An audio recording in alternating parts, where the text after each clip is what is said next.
Hello and welcome to the Colts Cover-2 podcast. We are your All-Star NBA All-Star Game reporters, Joel Erickson and Nate Atkins.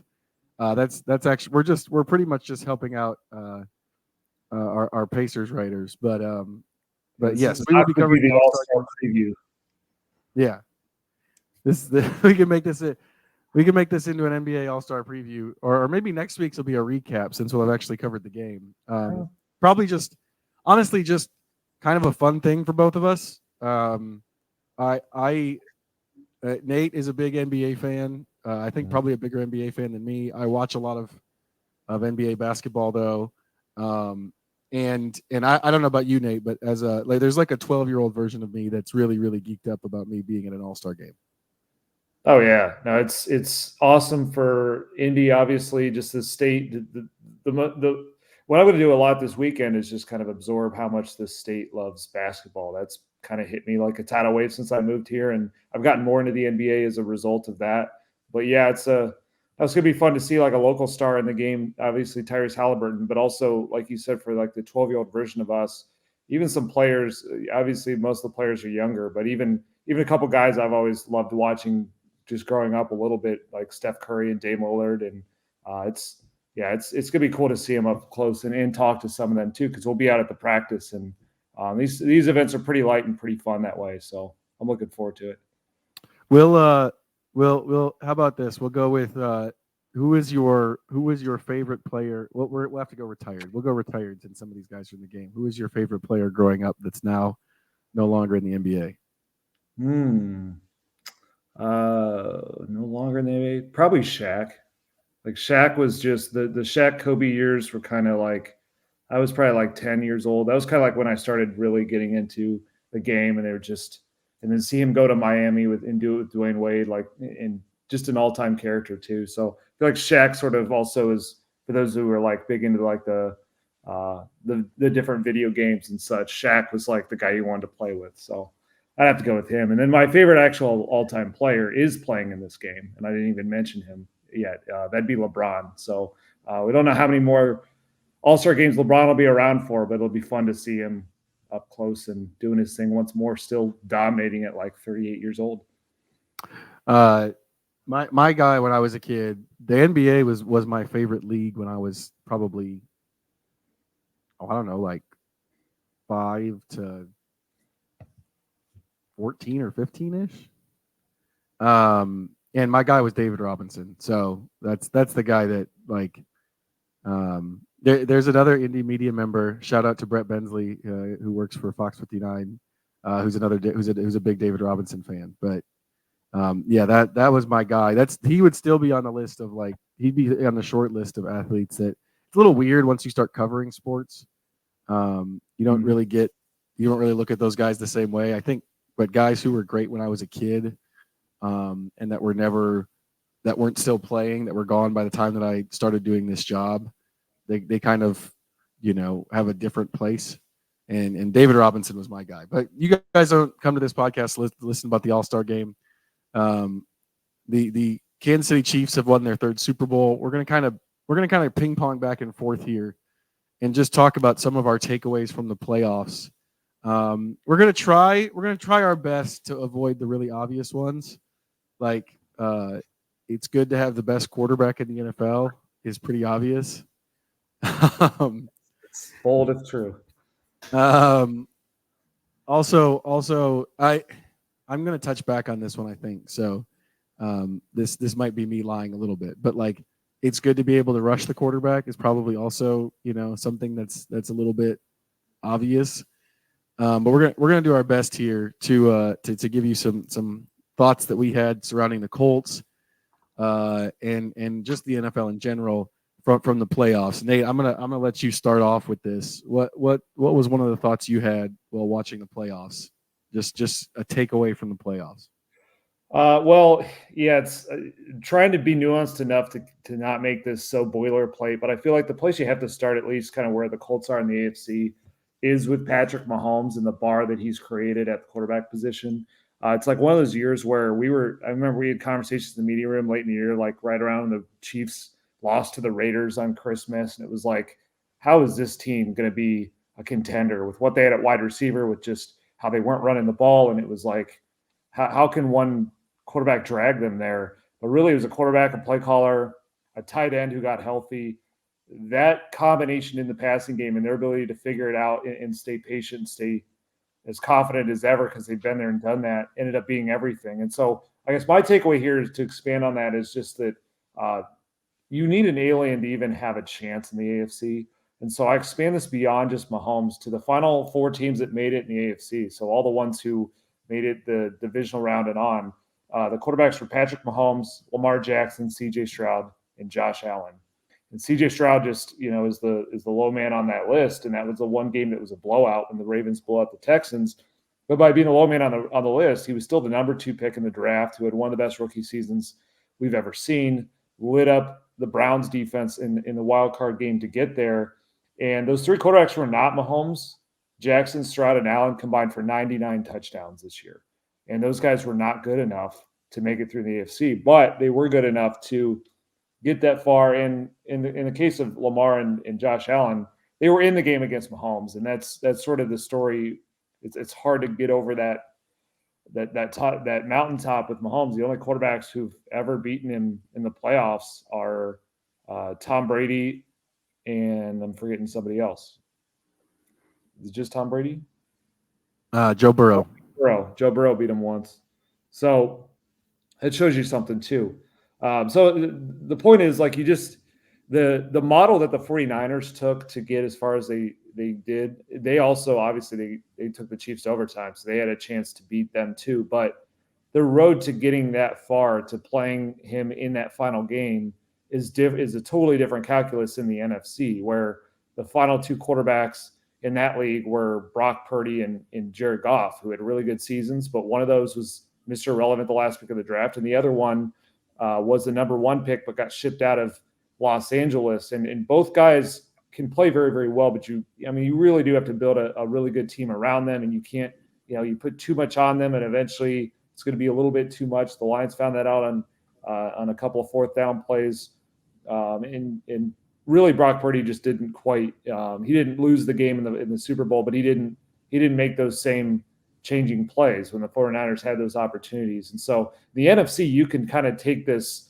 route of building this complete team all around the quarterback and get pretty good play out of it, but not electric play. That is not working in the AFC. And the teams that have done that recent years, like the Browns had a team like that, but it caught up to them.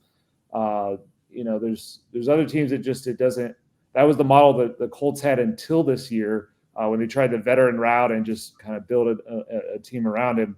Right now, their model has to be get Anthony Richardson to that ceiling as quickly as possible, as high of a ceiling as possible. That's why I think what we saw in the playoffs justified the swing they took at number 4. Even if you erase what Anthony showed us this year, which installs some faith, just the idea that, like, go big or go home at that position, because right now it's just hard to see other quarterbacks having much of a chance in the AFC. You have to go back several years to maybe, several years before Mahomes even got in the league 6 years ago, to find a team that had a legit chance to go to the Super Bowl in the AFC that didn't have one of those aliens. Yeah. To your point, I called all these up. So just to underscore what Nate is saying here, in 2020, the 2022 season, which is last year, I'm going to use the year that the season is. I don't like having to try to make the adjustment with the playoffs, but so the year prior, the final 4 teams in the AFC: Joe Burrow, Josh Allen, Patrick Mahomes, and Trevor Lawrence. The year before that, Patrick Mahomes, Josh Allen, Joe Burrow, and Ryan Tannehill. The year before that, Lamar Jackson, Josh Allen, Patrick Mahomes, Baker Mayfield.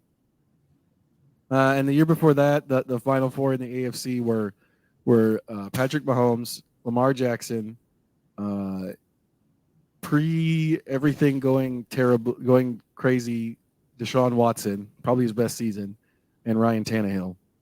And then in the 18 season, the the Final Four quarterbacks were Mahomes, Brady, Rivers, and Andrew Luck. So just getting to the Final Four in the AFC, like you're talking Tannehill, Mayfield, and Lawrence are the ones that haven't fully like become top 5 quarterbacks, basically at that point. I mean, Rivers that last 18 season, he's probably not the same level, but it's still, an all-timer of a quarterback. Your point is made pretty well there. In the Mahomes era, if you do not have a guy at quarterback, it's really, really hard to get to the Final Four, and even harder to get to the Final Two, because I think the only one in there, I could be wrong, I think the only one in there is the Titans getting to the AFC Championship game. Yeah. They got blown out. Yes. So that's the overwhelming. I think the entire NFL is sort of reckoning with. You're in one of these spots here where Mahomes looks like he's the type of player, and you never know, because Tom Brady got to 3 Super Bowls, and then there was a drought for a while. People sort of forget that, but there was a drought in terms of rings. They lost a couple in there to the Giants. So you never know if the Chiefs could fall off. But when you have great players, like Mahomes is a great player, you start thinking about the Jordan eras, the Brady eras, the how much does this one player erase the championship chances of truly great players at his position elsewhere. And that's kind of where Mahomes is now. I think that's a pretty fair one. And the interesting thing too is, of all those names you mentioned, I think Tom Brady's the only one who is not a top 10 pick, because even Ryan Tannehill was a top 10 pick. Deshaun Watson was top 10. Trevor Lawrence, several number ones in there. So yeah, it's just a totally different calculus than the Brock Purdy model, which is already like an anomaly. That's probably not the way to try to build anyway. But at least in the NFC, you could talk yourself into, the Vikings bringing back Kirk Cousins, or the Lions building around Jared Goff, which I assume they're going to do. Just a different world. And then those teams have to kind of they have to kind of meet that reality in the Super Bowl. And that's the 49ers, to think of all that they've done over the past 5 years. Everything Kyle Shanahan has built in that offense, the superstar players they've gotten, and they don't have a ring to show for it, because twice they've gone up against Mahomes, and both times they had a double-digit lead, and both times it's the same story as that guy's got more in his chamber than you do. But yeah, in the AFC, to even kind of be in those games, to have that kind of regret, you got to have one of those high-level quarterbacks, high-ceiling quarterbacks, and I do think the Colts have that. Whether they bring that out, is everything we're going to cover and discuss from here on out. But some of those plays, I think you just go back to the Rams game that Anthony Richardson was able to make, standing tall in the pocket, throwing down the sideline, scrambling out of pressure, throwing on the run. Like, that's the kind of stuff those are just flashes, but that's the kind of stuff that Josh Allen does to have a chance against Patrick Mahomes, that some of the aggressiveness and accuracy down the field that Joe Burrow does in one time beat Mahomes. So they've got at least the lottery ticket. So we got to see if they build everything else up. Okay, that's going to bring me to my first one. This is going to go to the defensive side of the ball. This is what I was kind of hinting at earlier. There's different ways to get coverage done in the NFL. And I think people talk about the way people talk about defensive football. It's often coverage first. I think it's probably pressure first. And I thought the Super Bowl was a good example of this. The Chiefs have 2 very, very, very good corners. McDuffie and Snead are very, very good. It allows Spagnuolo to blitz a lot, especially on third downs. It allows him to be creative. You can get the job done that way. But for a significant portion of that game, even deep into the second half, I found myself thinking, the Niners don't really have those types of corners. And they made life pretty hard on the Chiefs offense. Now, granted that the Chiefs offense doesn't have, a truly elite receiver. They have Kelsey now at tight end. And, physically, I think mentally he's still incredible, but physically he's maybe not quite the same player he was 5 years ago. But the flip side of that is, like, they got themselves in winning position deep into the game, essentially by playing a shell.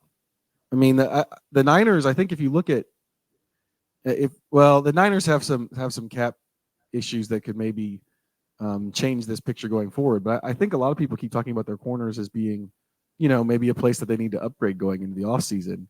They still got it done in the Super Bowl. They still got themselves to the Super Bowl with it. That's been a pretty good defense. Was it the same defense this year? Maybe not quite, but you can. There's different ways to make the quarterback hold the football or to get in the quarterback's face from a coverage standpoint. You just have to be able to, but you have to be able to switch them. And sometimes like if you're in the game against Patrick Mahomes, I thought one of the things that was bad was when Steve Wilkes started blitzing late in the game, because you can't blitz that guy, and the Chiefs made some big plays there. So it's not always, the answer can't always be blitzing. It has to be pressure first, and then behind that, you make your decisions based on your personnel. I think coverage wise, if you've got the corners to blitz, go for it. Ravens, Browns, the Chiefs. Like if you've got the corners to really bring a lot of pressure, that's fine. But you can also get it done by playing back. Yeah, 49ers are an interesting test of this because they really have gone bargain bin at a lot of the secondary positions. I mean, you've got guys like Hufanga and Lenore were like almost day 3 picks. I think 5th, 6th round guys. Logan Ryan was on his couch and they just pulled him off and asked him to come play in the playoffs. And it shows you, obviously, the obvious takeaway there is that they don't have to cover as long when they're playing with Nick Bosa on top of Eric Armstead. But also, I think coverage does come in different forms because their best cover player for what he's asked to do is honestly Fred Warner. And I thought he was an absolute superstar in that game. The big reason why Travis Kelce had 1 yard in the first half.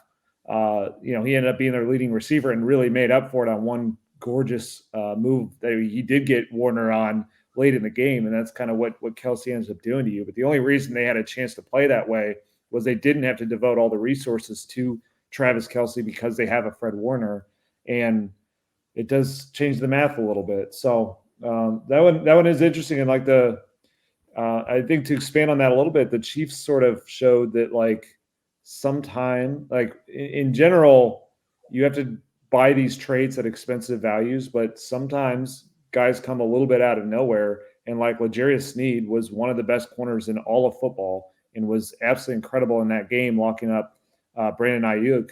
And he's an inside-outside guy that now I think there's people talking about how they might let Chris Jones go in order to keep him. That's how well he played this year. And you wouldn't have said that coming into the year. So I do think like pass rushers are a little harder to get those star players that are not the high picks. But there's a little bit more wiggle room, I think, with the defensive backs. What else did you stuck out to you from these playoffs? So just to build on that, this is kind of obvious, but I think you need at least one game-wrecking pass rusher. So obviously we know pass rush is obviously very, very important. The route the Colts have taken has mostly been, and other teams have taken, is kind of get that 8-man group, get like a bunch of different guys coming after the quarterback.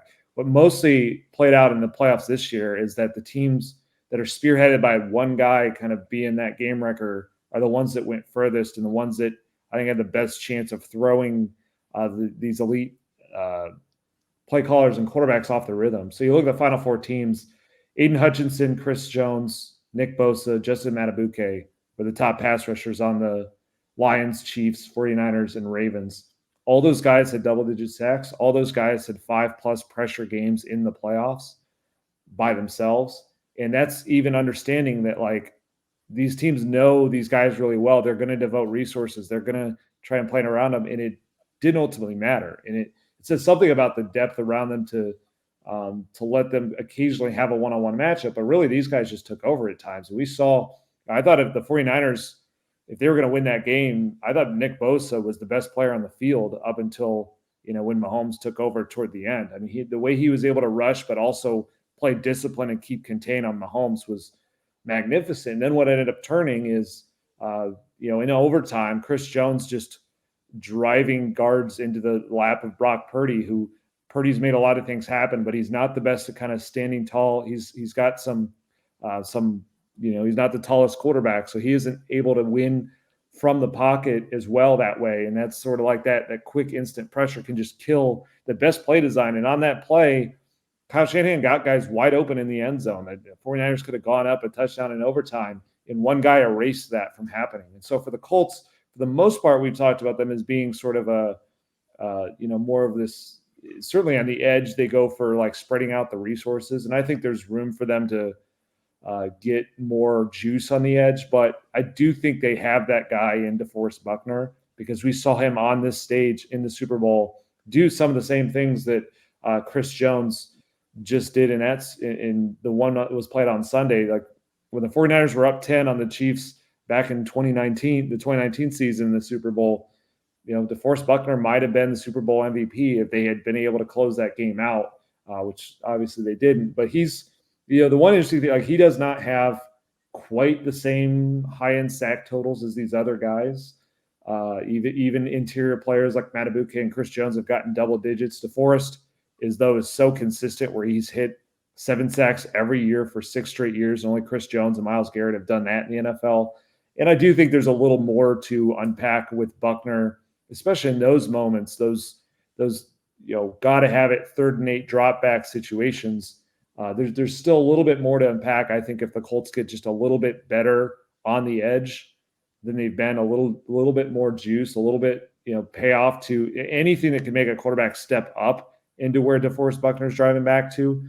I think he can be that kind of guy that can wreck the game in the playoffs like this. And that's why, I did a offseason plan, or sort of a mock offseason this week. And one of my ideas was that they should extend Buckner. I had them extending him by I think 3 years, which is just one under what Javon Hargrave just got from the 49ers. And, I think Buckner needs to be here for the rest of Anthony Richardson's rookie contract. They can afford to have him here. And ultimately, if they really want to tap into that ceiling in the playoffs, if they can become that kind of team, they're going to need a superstar pass rusher somewhere. And I think they already have him. Yeah, the Chiefs are interesting because they've got, a kind of a rising player in Karlaftis who had 10.5 sacks. Omena, who had a good season. He wasn't there in the Super Bowl, though. That Spagnuolo's pressure there kind of gives, I think, Jones more of the help he needs than maybe some of those guys do. So that's one spot where, if the Colts are in these games, we're having a better secondary, you can maybe get some one-on-ones for Buckner, is if you're bringing pressure from somewhere else, somewhere that they're not expecting it. I think that might be possible. I agree. I think Buckner can be that guy. He's one of the top 4 or 5 over the last however many years. He's one of the top 4 or 5 defensive tackles in the NFL, especially as a pass rusher. The pass rush does need to be a little better overall. And the other thing is just, I keep thinking, like, kind of going back to what I just said, like the Colts secondary wasn't capable necessarily of being consistent at playing either style last year. They had too many busts when they were in zone. That's kind of another one. The other one for me, this is going to be my most controversial one. This is the one that's tough. I think the last play of the Super Bowl tells you that maybe Shane Steichen took a little bit too much heat for the 4th down call. Nicole Hardman's not the guy you want to have the ball in his hands in a key situation. The Chiefs didn't even want him on their team until halfway through the year when they didn't have anybody else. Like he was a jet at the start of the season. He's been largely a disappointment. I know his draft position was high, but his production in the NFL is more like a late round pick or an undrafted free agent. He's not a guy that you want necessarily in that situation. There's a lot of guys down history who've made really, really big plays in the NFL, in huge moments in the NFL, who are unheralded guys. And, it was the right play because Hardman was wide open. At the time, I think we talked about this at the time, I thought that the worst part of it was the pass. I still think the worst part of it is the pass. And I just think maybe Steichen took a little bit too much heat for having Goodson in that spot. Because sometimes those guys have to make plays for you. They tried to go for a touchdown earlier, and it was Warner on their one big star, Kelsey, and he didn't really have a chance to make a play on the football. So, I think I said at the time, I think I said on the initial podcast, it's really hard for me to kill somebody when a player's open. Goodson was open, like Hardman was open. Now Minshew isn't Mahomes, but that was a pretty easy throw. Like ultimately, I think I'm still where I was at the start of it, which is your quarterback's got to make a better throw. I don't necessarily know that means that the play call is the problem. Yeah, I hear you. It's certainly about, any time a team goes all the way, there's going to be guys who stepped up and did some things that were not the expected guys, not the guys getting all the attention. That's what eventually has to happen a couple times. I hadn't really related it to the Steichen fourth down call. I still see some differences. I think you made the big one is the play call was to have Gardner Minshew throw the pass. So I think there was the error in there. It was you're relying on two guys to make a play that they haven't made before rather than one guy. I think with McCall Hardman is that that was his 14th playoff game. He's caught 165 passes from Mahomes. So I still think there was some bit of connection and experience and know-how in a veteran player, even if he's not a particularly good veteran player, that wasn't there in a running back they signed and practiced 2 days to try and be a receiving running back in that game. So I still have issues with the fourth down call, but I do hear you about, especially I think that's kind of shows us the Patrick Mahomes effect too, is that he gives a little bit more confidence to guys around him like that because the ball's going to be there. The right read's going to be made. Patrick Mahomes has made incredible adjustments, I thought, to his game just to kind of become a little bit more cerebral, less of that hero ball play extender. He's become more of that guy winning pre-snap and knowing what you're not going to cover. And I think that gives confidence to guys who aren't maybe all that great, like McCall Hardman. We saw Marquez Valdes-Scantling make plays this postseason too, and he had a really tough season, and he's had a lot of drops throughout his career, but he came through with some in the playoffs. I think that confidence eventually builds when you have a guy like Mahomes. I guess it didn't quite work for the Colts with their Pro Bowl quarterback, but I think when they get Anthony Richardson back out there, the hope is that eventually he can instill that same confidence. And down the road, they are going to have to count on somebody to catch a ball who's not, Michael Pittman Jr. Or Josh Downs probably. And yeah, you got to have them come through eventually. And you're right, though. Steichen's job is to scheme guys open the same way that Andy Reid's is. So the design of it getting a guy open was, I always thought that made sense. It's just the connection that they asked for was not Mahomes and a guy that he's played with for a while. It was Pro Bowl quarterback Gardner Minshew and Tyler Goodson. But to kind of expand on mine, that's, I guess, a little bit related to that. I'm going to go with, I think you need a guy who can truly eat at tight end, a dominant tight end. The final four tight ends this year were George Kittle, Travis Kelce, Mark Andrews, Sam Laporta. In Sam Laporta as a rookie, but even with that, all four of those guys have had at least one season of 800 yards and 10 plus touchdowns.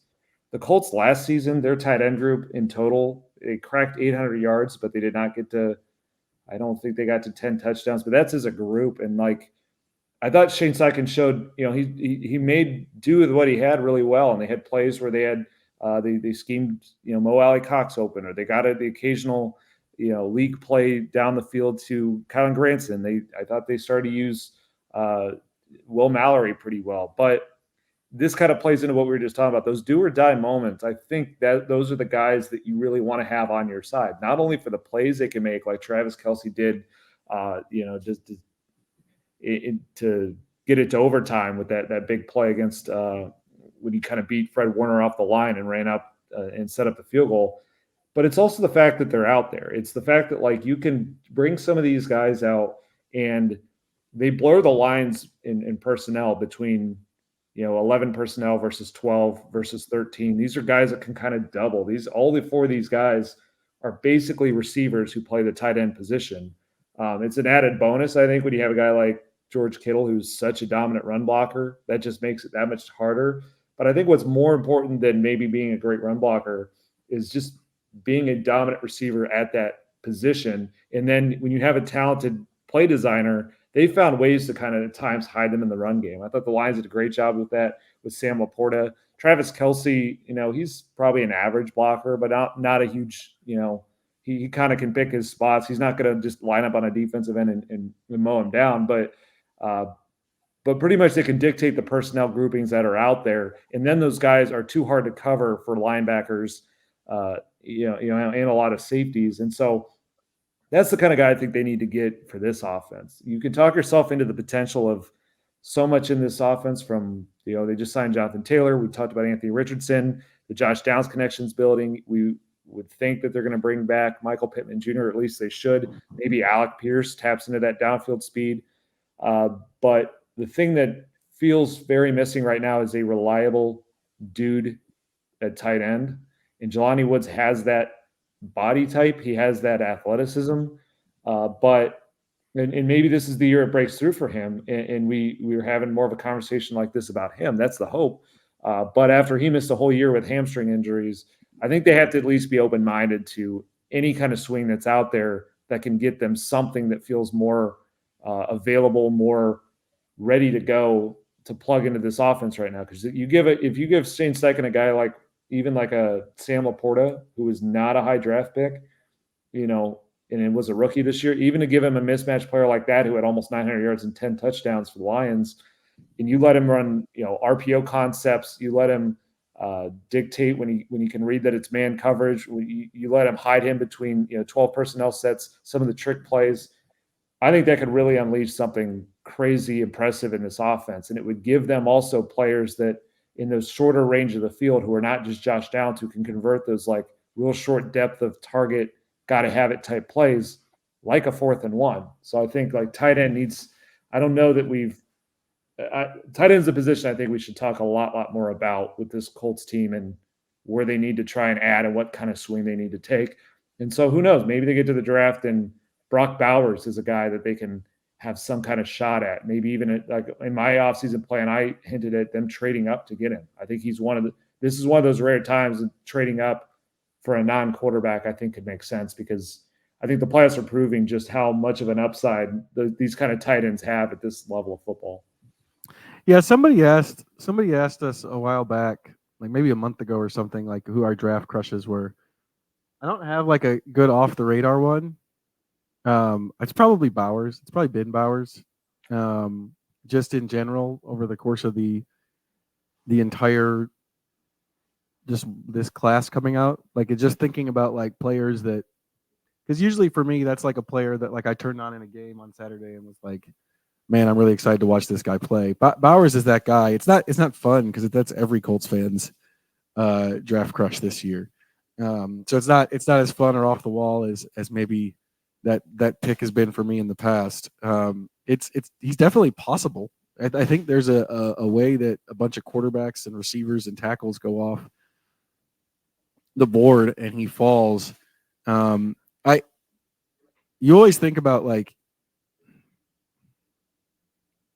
you've got this young player, like in terms of Woods, like you've got this young player who you think can be this guy, but realistically you can't really, like we've killed Ballard for relying too much on that kind of stuff in the past, and I don't think that was necessarily wrong. I think I think you can't necessarily count on stuff you haven't seen yet. And if you have a guy like Bowers who you feel like is really going to be that guy right away from the start, then you just figure out where Woods goes. Like, yep. If he turns out to be a player, I'm sure Shane Steichen would have all kinds of fun drawing up 2 tight end sets, and taking advantage of both of those guys' skill sets. The reason that teams don't do that very often has less to do with the fact that it's not a good way to run your offense than it has to do with the fact that it's really hard to find good tight ends consistently. So they've got a logjam in terms of playing time a little bit, but also that shouldn't stop you from trying to get better at the position. And yeah, I think I agree with the difference making that a tight end can do, especially in this offense. Before this season, Shane Steichen's history is one with tight ends playing a very significant role in their offenses, in his offenses. That he had Goddard in Philadelphia, in Los Angeles when he was the Chargers that 1 year.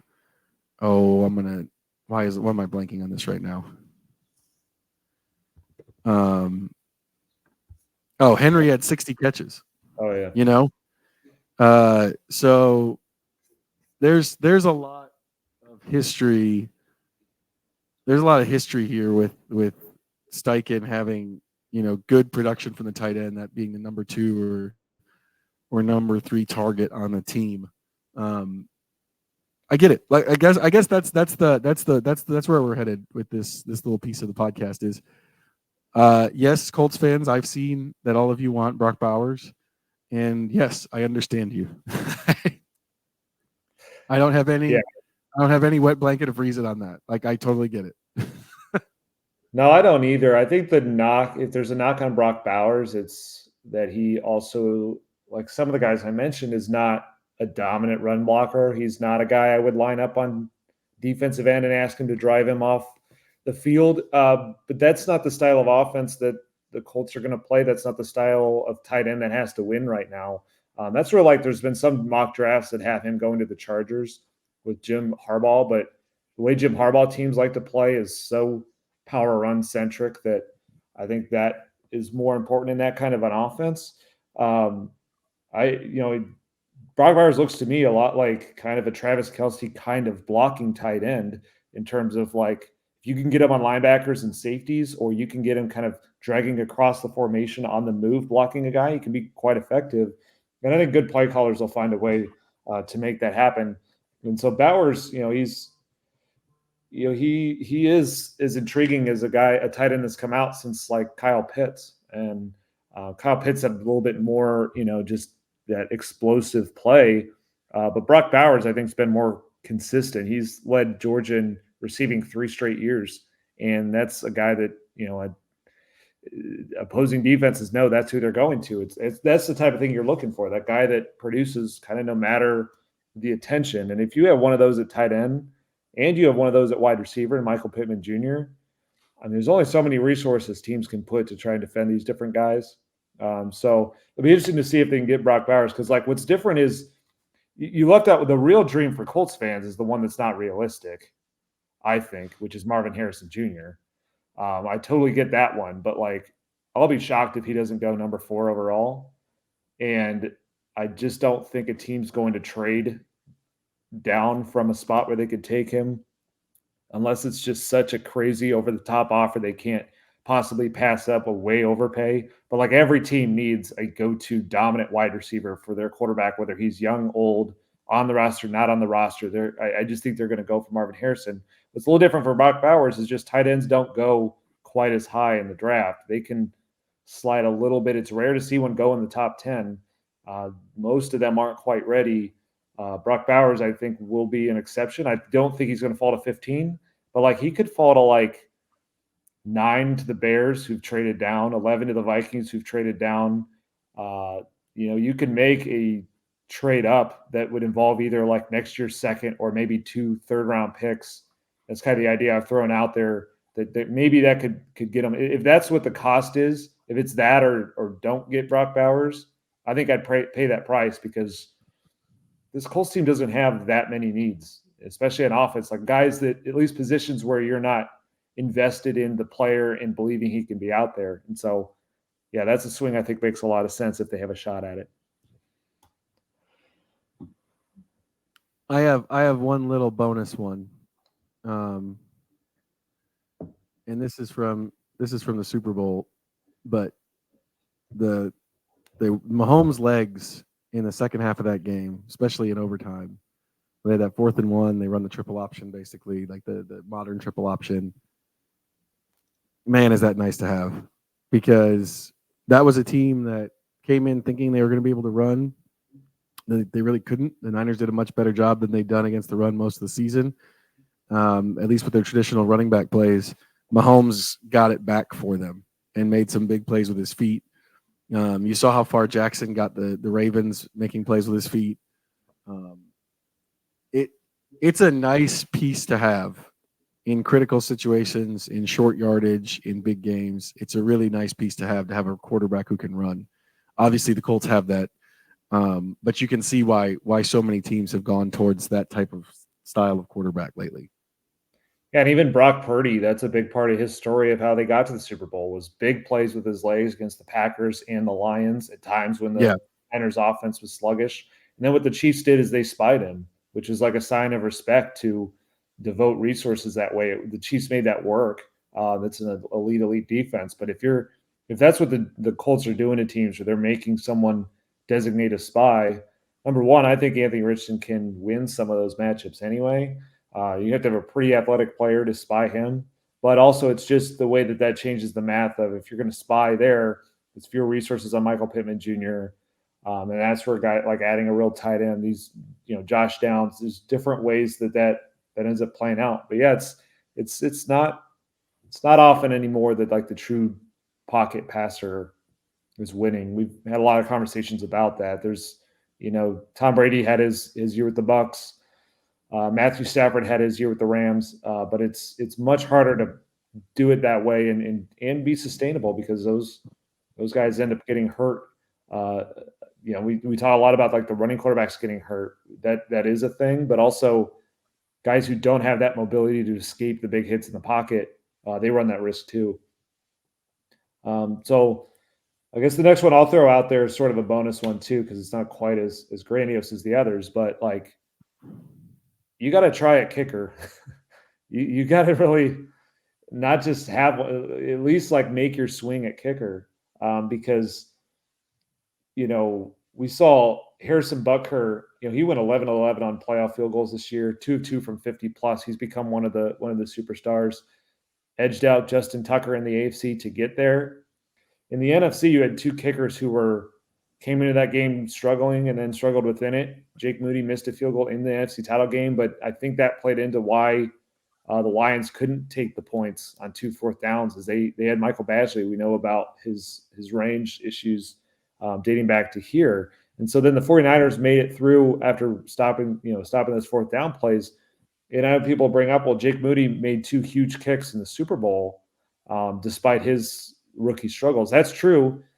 But they went out and spent a 3rd round pick on Jake Moody. Like, it wasn't like Jake Moody doesn't have any capabilities and just closed his eyes and got lucky for 2 kicks in the Super Bowl. Like, this is a guy who in warmups was drilling really deep kicks. I don't know. He seemed to find it in that Super Bowl a little bit more outside of that blocked extra point. But like, 49ers did not have many draft picks left after that haul they gave up for Trey Lance. And they spent one of the top picks they have on Jake Moody. To have a kicker who has that kind of distance, that kind of, at least that upside, and then they've had to deal with ups and downs, but there's still the ups in there. We saw up until last season, the Colts were kind of playing it like the Lions did, where they had a coach who was willing to go for it on 4th down. Kicker, they just didn't. I know they invested in the draft capital at the time with Rodrigo Blankenship, but it went on long enough to where I don't think you could believe in his distance very much. They just didn't have a distance kicker. And then he went out and signed one in Matt Gay. So that's another example. Most of the things I think they need, they have gone out and gotten so far, like a kicker like Matt Gay, who's won a Super Bowl with the Rams, has made some big kicks in the playoffs, made them outdoors. Like, it just really helps to have that. It's just it's one of those positions that, like, I think about this like with the Lions. So they were building out their team and they built such a gorgeous roster. But they were looking to make the leap to a playoff team from a 9-8 team, and so they went after Michael Badgley because their coach Dan Campbell goes for it a lot on 4th down. And they're an indoor team. Like, it just didn't feel like that big of an investment. The playoffs always bring out your weaknesses. That's always like where you end up paying for what you don't have at certain spots. And kicker became the story for them is their unwillingness to use it, and not getting those fourth down plays. That's a spot at least the Colts I don't think we'll have to worry about. Doesn't mean Matt Gay can't miss the kick, but it's not going to be like they're not going to go down because they nailed in the kicker spot, which I think was the case up until last season. Yeah, and actually they didn't invest any draft capital in Rodrigo Blankenship. He was an undrafted free agent. So that's right. Yeah, they had sort of ignored it. One other quick one. That the Niners went for a 4th and 3-ish when they could have kicked a field goal to tie. Is that right?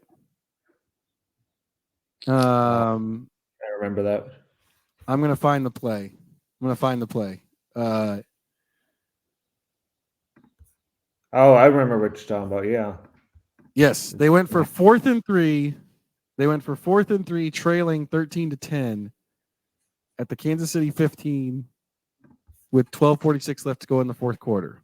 And Purdy hit Kittle on a crossing route for 4 yards and a first down. They scored a touchdown, take the lead shortly after that. And I'm going to be honest, the thing that I was yelling in the living room where I was watching the game was, that's exactly what you all killed Dan Campbell for a week. It's the same call. It's the exact same call, basically. And no one's going to talk about this one because it worked. Yeah. Same thing. The exact same call. There's like they had, like, people would say, take the points, just take the tie. You got to have the tie there. The Niners got themselves a lead by going for it. It's the proliferation of results-based versus process-based thinking in terms of how you do it.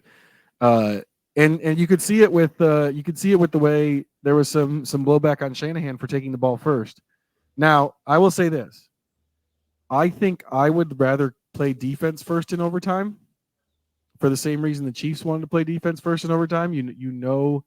Then when you get the ball, you know what you need. And the Chiefs said, I think I saw that Kelsey said that their plan was if the Niners scored a touchdown and the Chiefs scored a touchdown to match, they were going for 2. Yep. I think if you're good, like, I think that's how I would play it. I think I would want to know what I was going to get. So 4th down was easy on my drive. And I would play the second possession as if the third possession wasn't going to happen. I have to win here or it's over. But all of the numbers and stuff that have come out since that decision about the Niners taking the ball first, because Shanahan said they wanted the third possession. Essentially, number one, it hasn't really happened before, so there's no like hard numbers on how it's worked out over time. But essentially, when they played it out in simulations, which is the best statistical analysis they can come, it's as close to a 50-50 decision as possible. And Shanahan was getting killed for it. Like, the third possession is compelling. If you kick the field goal there and the Chiefs face like a 4th and 20 or 4th and 15 at the Kansas City or at the San Francisco 20-yard line, and they're probably going to kick that to tie, just because 4th and 20 or 4th and 15 is so hard to get. And then you have the chance to end the game with the win. Like, I totally get that reasoning. Now, would I want to play defense first? Yes, because I want to know what I have to get. But it's not as cut and dry. It's just like, whenever these games go one way or the other, the talk shows have to kill somebody for something. And that's probably not the best way to look at these situations. Yeah, it is pretty tough. It's nuanced. I think it's all case by case too. I think what doesn't help Shanahan in this scenario was all the 49ers players who said they didn't know what the rules were. So they didn't know any strategy. There was no that wasn't factoring into their mind at all in that. So like some of them didn't know that the clock can run out and that you can still play. So like that, I think that was the part that is shining poorly on them. But why I thought the 49ers should have played defense first was also the fact that it's Mahomes on the other side. So the only scenario where they would get a third possession, I think, would be if either both teams didn't score, which seems not likely, or if both teams kicked a field goal, which means you would have probably had to sack Mahomes or something to get it to, like you said, a 4th and 15.